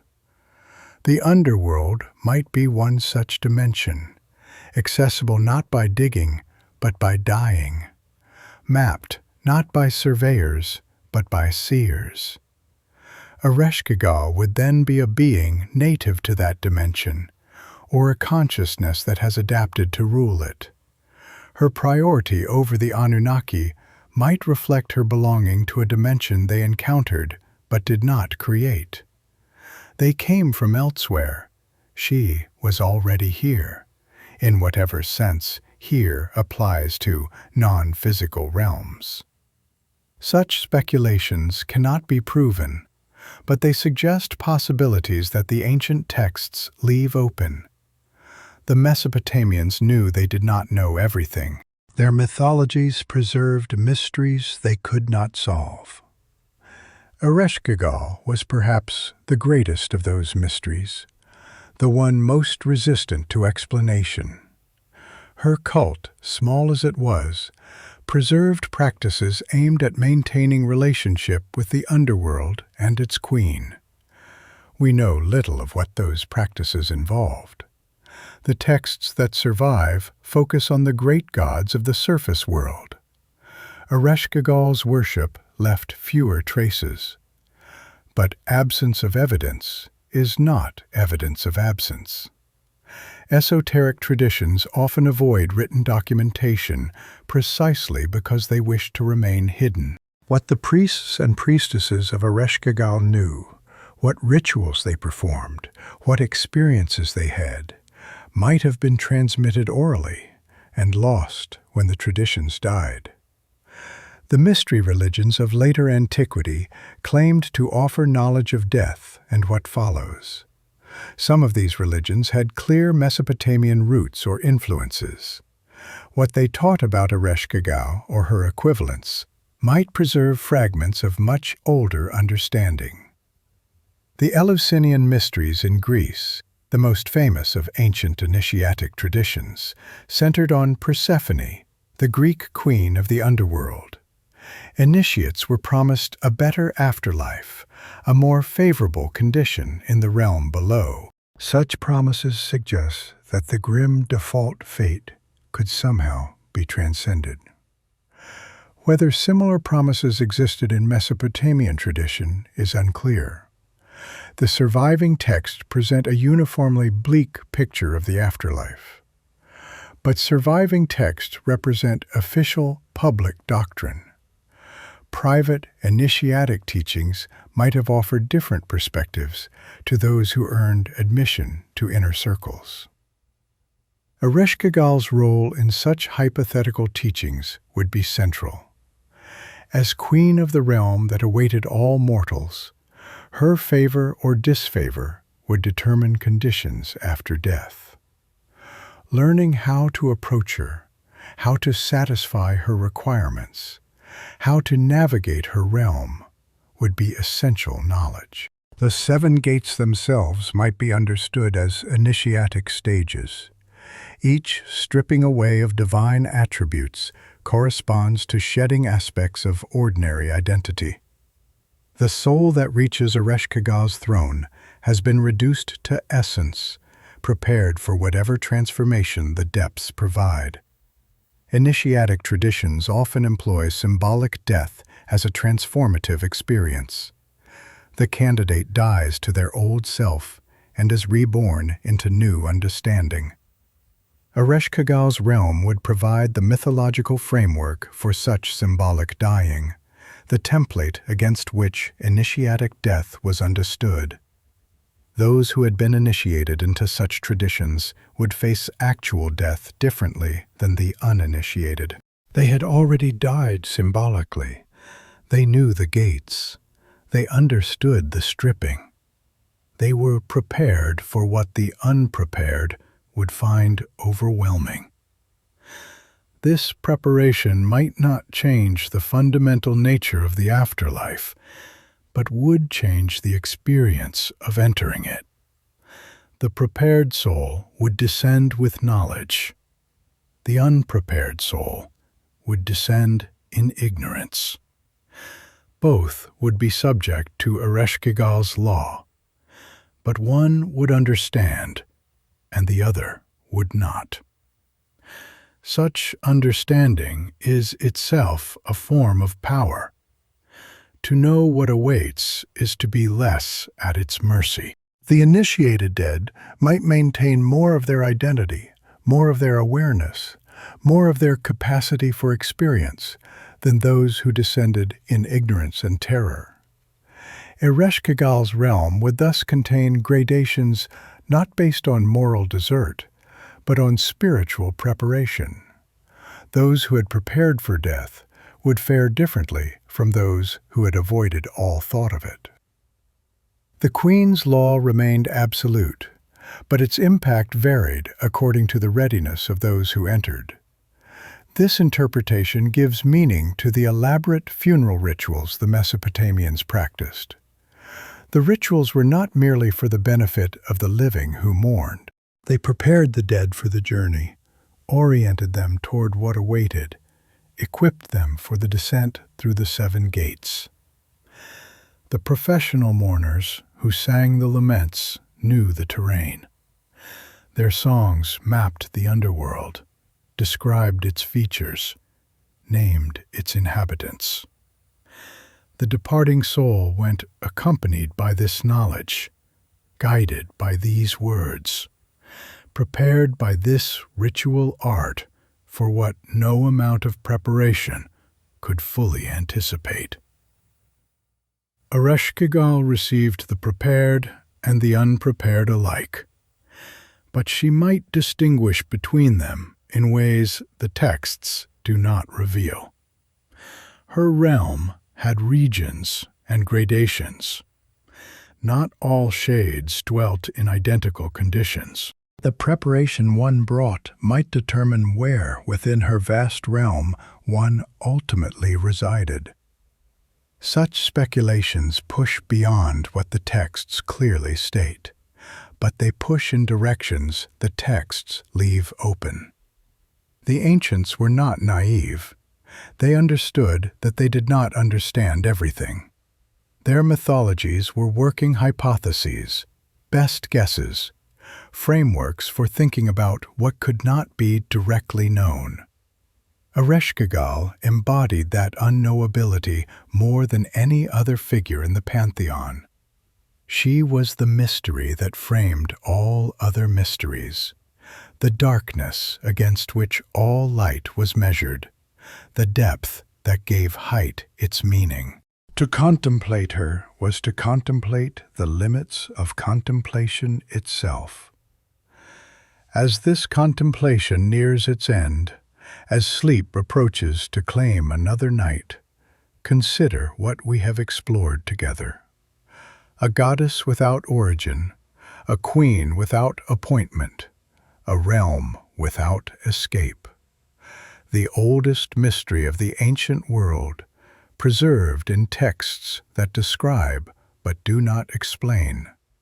She was there when the Anunnaki arrived and divided their realms. She was there when humanity was created and began its generations of living and dying. She is there still, in whatever mode of existence her realm occupies, receiving still what the world above continues to send. Your ancestors descended through her gates. Your descendants will descend through them. The chain of humanity passes through her realm, link by link, each generation joining those who came before, waiting for those who will come after. Ereshkigal presides over this endless procession. The darkness around you now is not her darkness. Sleep is not death. You will wake with morning and return to the world of light. But the darkness you enter rehearses the darkness that will someday be final, and the queen who waits there is the same queen who waits at the end. Let this awareness enrich rather than diminish. The ancient Mesopotamians did not fear death, but acknowledged it. They did not deny Ereshkigal, but honored her. They lived, fully knowing that life would end, and lived perhaps more fully because they knew. Their wisdom endures in the texts that preserved her mystery. Their questions remain our questions. Their silence around her origins reflects our own inability to explain what most needs explaining. We are no closer to understanding than they were, and perhaps no understanding is possible for the living. Rest now as the night deepens. Let consciousness fade toward whatever depths sleep provides. The realm of dreams touches the realm below in ways we do not fully understand. What you meet there may carry traces of Ereshkigal's kingdom, messages from the foundation of existence. Wake with morning to the light that her darkness makes precious. Live the day that her realm makes finite.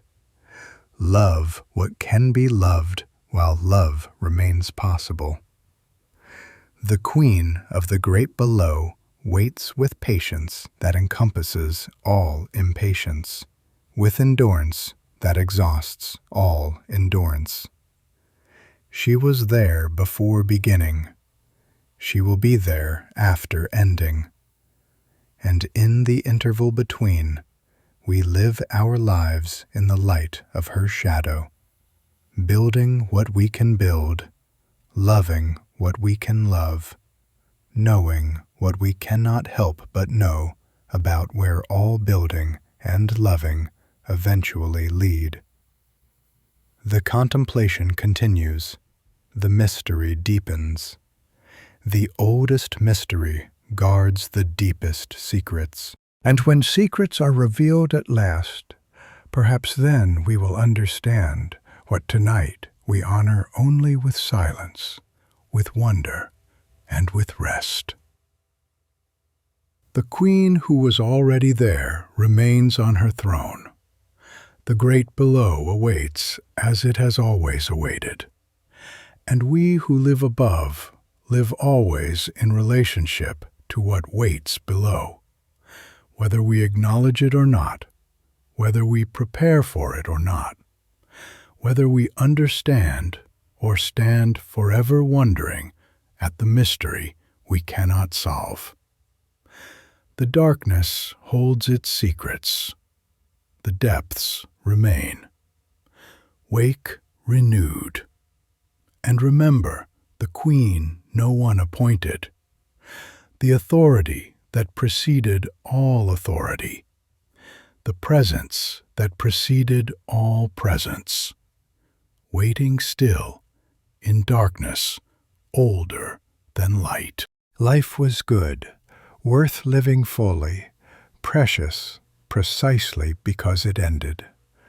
The shadow of Ereshkigal's realm made the sunlit world more valuable, not less.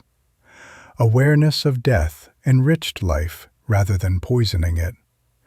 The Epic of Gilgamesh, that most profound meditation on mortality, reaches its climax not with victory over death, but with acceptance. Gilgamesh cannot escape Ereshkigal's eventual claim, but he can live well, build lasting works, leave memory behind. The quest for immortality fails. The quest for meaningful mortality succeeds. This ancient wisdom resonates across millennia. Every generation rediscovers that death cannot be defeated and must instead be integrated. Ereshkigal's realm is not an aberration in the cosmic order, but an essential part of it. Without ending, beginning loses meaning. Without descent, ascent becomes impossible. As we prepare to conclude this contemplation, let us acknowledge what we have explored: a goddess without origin, a queen without appointment, a realm without alternative. Ereshkigal rules what was, is, and will be, the destination of all journeys, the ending of all stories, the silence into which all sound eventually fades. Her mystery remains unsolved because it cannot be solved by the living. Only the dead know what her realm truly holds. Only those who have descended through all 7 gates understand what awaits beyond. We can only point toward her darkness and acknowledge that the pointing is not the knowing. The tablets preserved her in silence, acknowledging her power without explaining her origin. We have followed that silence into questions that cannot be fully answered. She was there when the Anunnaki arrived. She was there when humanity was created. She is there still, waiting for each of us to make the descent that only happens once. Perhaps the mystery is the message. Some truths cannot be told, only encountered. Some authorities cannot be explained, only acknowledged. Ereshkigal is such a truth, such an authority. The temple astronomers who tracked the movements of stars understood that celestial patterns reflected deeper realities. The planets wandered against the fixed stars, and their wanderings were read as messages from the divine realm. Venus, associated with Inanna, disappeared below the western horizon periodically, a celestial descent that mirrored the goddess's mythological journey to her sister's realm. The traditions preserved these truths across generations of careful transmission. Such mysteries invite contemplation that extends beyond simple explanation. This astronomical dimension of Mesopotamian religion connected the underworld to cosmic cycles in ways that modern observers often miss. The sun's nightly journey through the underworld was not mere metaphor, but observed reality. The disk that set in the west and rose in the east, having traveled through territories beneath the world. Ereshkigal's realm was woven into the fabric of cosmic time. The traditions preserved these truths across generations of careful transmission. Such mysteries invite contemplation that extends beyond simple explanation. The mathematics of Mesopotamian astronomy were sophisticated beyond what casual observers expect of ancient cultures. They calculated celestial cycles with remarkable precision, predicting eclipses and planetary positions centuries in advance. This mathematical knowledge connected to their understanding of the underworld through the concept of cycles, of descent and return, of darkness and light in eternal alternation. The traditions preserved these truths across generations of careful transmission. The scribal schools that preserved these traditions trained their students in both practical and sacred knowledge.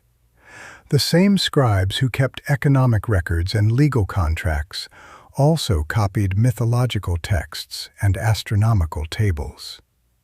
Knowledge was unified in ways that modern specialization has fragmented. Ereshkigal appeared in these scribal traditions as a figure requiring careful, accurate transmission. The traditions preserved these truths across generations of careful transmission. Such mysteries invite contemplation that extends beyond simple explanation. The archaeological recovery of these texts has been gradual and ongoing. New tablets continue to be discovered, translated, and published, adding to our understanding of Mesopotamian religion. Ereshkigal appears in texts spanning millennia, from early Sumerian compositions to late Babylonian astronomical treatises. Her presence in the record is consistent, even as the interpretations surrounding her evolved. The traditions preserved these truths across generations of careful transmission. Such mysteries invite contemplation that extends beyond simple explanation. The libraries of Nineveh, Babylon, and other great cities preserved copies of texts that originated centuries or even millennia earlier. Scribes copied faithfully, adding their own colophons, but preserving the ancient words. Through this chain of transmission, Ereshkigal's mystery passed from generation to generation, from kingdom to kingdom, from language to language, always maintaining its essential shape. The traditions preserve these truths across generations of careful transmission. Such mysteries invite contemplation that extends beyond simple explanation. The night deepens around you now, and the contemplation has run its course. We have traced the mystery of the Queen, who was already there when the story began, following her through every shadow the sources preserve. From her anomalous authority when the realms were divided, to her enduring reign over all who descend, we have explored what can be explored. Still she remains unexplained. Still she rules in darkness older than memory, older than the gods themselves, older than the very concept of time. She was there when the Anunnaki arrived and divided their realms among themselves, finding in her domain something they had not created and could not claim. She was there when humanity was created and began its endless generations of living and dying. She will be there when the last light fades and the final soul descends through her 7 gates. Her patience exceeds all measure. Her authority precedes all authority. Her mystery endures beyond all explanation, protected by silence that the ages have not broken. As the boundaries of the waking world dissolve around you, let yourself drift into the quiet dark that sleep provides. The mystery of Ereshkigal remains, safe in her keeping, guarded by gates that only the dead may fully pass. The questions we have raised cannot be answered by the living, only contemplated in the hours before sleep, only honored with the attention that ancient mysteries deserve. She holds secrets the surface world was never meant to know, truths that only the final descent reveals. The queen who is already there continues her eternal reign below all reigns, beneath all authority, prior to all priority that the surface world has ever known. The great below awaits as it has always awaited, patient beyond patience, enduring beyond endurance, receiving without preference all who make the descent. We who live above live always in relationship to her realm, whether we acknowledge the connection or not, whether we prepare for the descent or avoid all thought of it. She waits regardless. Good night, sleep well, dream deep in the shadow of the oldest mystery, letting consciousness fade toward the depths that sleep provides. The deepest secrets remain guarded still, held by a queen who was never appointed and will never be replaced. When at last all secrets are revealed, perhaps then we will understand what tonight we can only honor with silence and wonder. Until that revelation comes, the great below awaits, patient as it has always been. Rest now, and let the darkness hold you gently.